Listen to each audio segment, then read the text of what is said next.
What you see in this gallery is an introduction to water and cosmos, the relationship of water to the Maya worldview. One of the functions of this gallery is to start identifying what water looked like to the Maya, and the other function is to recognize how the Maya viewed the structure of the world. And at its core, one of the most basic elements is embodied in this pot from Tikal, where you see at the bottom a turtle. And at the beginning of Maya time, there was water. There was no land. There was just water. And a turtle arose in that water. And the surface of the turtle's back, when it broke the surface of the water, that became the terrestrial surface of the earth, out of which emerged all terrestrial life, including this water bird who is protruding up. So in this gallery we have creatures of the fiery pool. These are representations of the various animals that the Maya knew existed, that they represented in various forms, many of them with extreme sort of species-specific detail, but many of them also with embellishments and interpretive elements that show that the Maya clearly imbued these creatures with various traits, with supernatural powers, and sometimes the actual embodiment of ancestors and spirits. At this end of the gallery, where the fish are, a wonderful lobster creature, and if you walk all the way around it, this is actually from historic times. This was excavated above the platform of a Spanish church and dates from about 1550. So our time frame runs at least from 300 to 600 BC, and this is 550 AD, so we're talking about more than 2,000 years of Maya art. And if you walk around that side, you'll see there's actually the face, someone, a deity, an ancestor, emerging from the mouth. In the early times of the show, we had really conceived of a section that talked about Maya trade. And over the course of time, we realized that Maya trade had great symbolic significance, and it fit well into the view of the cosmology of the Maya and how they observed the world and their perspective on seafaring and how that fit in to their vision of the structure of the universe. And so what we see in the next three spaces, this gallery, this theme runs through three small galleries. You'll see representations of canoes. You'll see objects that were traded over the sea. So in this gallery, we have, in that gallery you saw some representations of boats, more of them in here as well. Objects from the sea, such as this carving of the head of a deity, which is the single largest known carving in jade from the Maya world, at just under 10 pounds.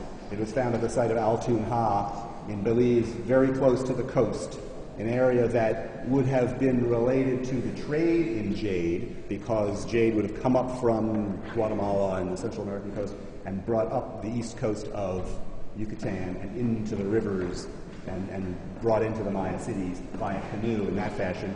The color of jade clearly evoked the sea as well. And this is the head of a deity who likely would have emerged from the sea in the morning. The whole cyclical notion of life coming to the Maya as water came to the Maya from the sea, Caribbean in the east every morning to ride overhead, to deliver rain and to observe Maya life, and to set in the west. The final gallery of the show contains 4 sections. In this area we call it this birth to rebirth. And here we have activated the cycle, the cyclical view of Maya life and of Maya time. So at that end of the gallery we have representations of the birth portion of that cycle. And the Palenque censer is a fantastic example of that. The central face at the bottom is of the sun god. And you will note this tongue-like, pointy element that protrudes from his mouth. It looks like a tongue, but it is a it is a shark's tooth. And he has large shell ears, or earrings, that he's wearing. And there are other facets. If you look closely at the sides of his temples, there are representations of the watery domain in which he emerges every morning. He has just risen from the Eastern Sea. He actually there's a shark on top of his head. There are other elements that you would note, and also a crocodile actually emerging from above the shark's snout. In the life section, I guess, of all the elements, of all the objects, I would point out one of the great masterworks of Maya art in the center wall there is a lintel from Yaxchilan, which shows a woman who has performed the bloodletting ritual that Steve alluded to, which plays centrally in this portion of the story, in order to conjure the deity, which you see emerging from that serpent's mouth. So she has performed the bloodletting ritual, which employs stingray spines, which you'll see in the case to the left, in which she has bled onto a piece of bark paper in the bowl at the base, burned that paper. From the smoke that has risen up, she has effectively conjured this water serpent that has arisen from the underworld, and the deity or ancestor who she was conjuring has emerged. So through this ritual, she is able to commune directly with that spirit.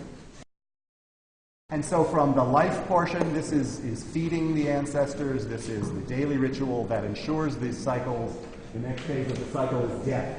And one of the most interesting components of this story is the sacred cenote at Chichen Itza, which is a large sinkhole that the Maya perceived to be a portal directly into the underworld. And in many ways, it truly is, because it connects directly to the underground river system in the limestone topography.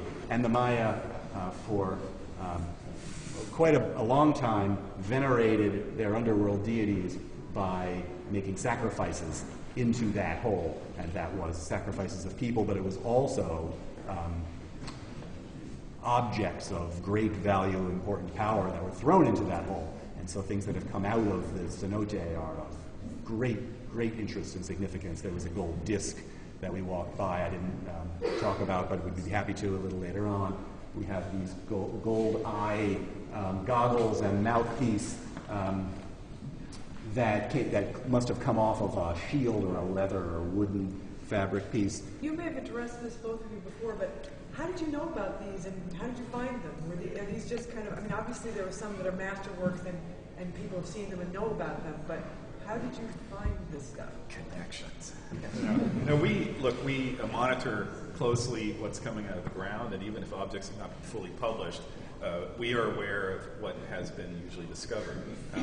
Some of these have actually been have never really been seen before out of museum storerooms, and one of our goals here was to combine some well-known masterworks, such as the lintel from Yaxchilan that you see in the background, which is one of the great objects of Maya art, with, right beside it, an object that's been seen probably by a couple of dozen people.